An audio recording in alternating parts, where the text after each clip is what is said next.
On les a laissés sur le quai de la gare à Matabio, à Toulouse, quand Étienne est parti donc, pour la guerre, alors que Mélina était enceinte, hein, elle attendait un enfant. D'ailleurs, j'ai reçu beaucoup de lettres de lecteurs à ce sujet, me disant mais comment se fait-il qu'un jeune homme comme ça puisse choisir de partir à la guerre alors que sa femme est enceinte? Est-ce que c'est plausible du point de vue romanesque? J'ai dit oui, bien évidemment, parce que c'est ce qu'a fait mon père. Donc j'avais effectivement des références en la matière. Donc il s'en va à la guerre, et avec tous les périls que ça suppose. Et tandis que Mélina se retrouve seule à Toulouse dans la pénurie de charbon, de nourriture, etc. Mais quand même, elle décide de se lancer dans la résistance justement pour mener le même combat que lui contre l'Allemagne nazie.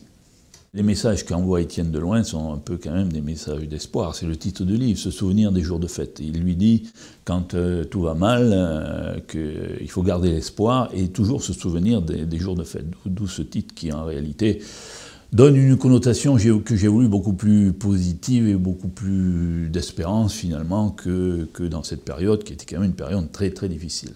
L'écrivain, c'est un créateur qui fait qu'il imagine, il crée des personnages qui en réalité n'existent pas, hein, mais qui deviennent plus vivants que dans la réalité. Et donc il faut forcément les nourrir d'idées, de pensées, mais de sentiments, de courage, de qualité, ou de défauts d'ailleurs, hein, pour les rendre le plus vivants possible. Une période de l'histoire que je connais bien, parce que la résistance dans le sud-ouest, mon père était résistant des maquis du Lot, hein, sous la direction d'ailleurs du colonel Ravanel.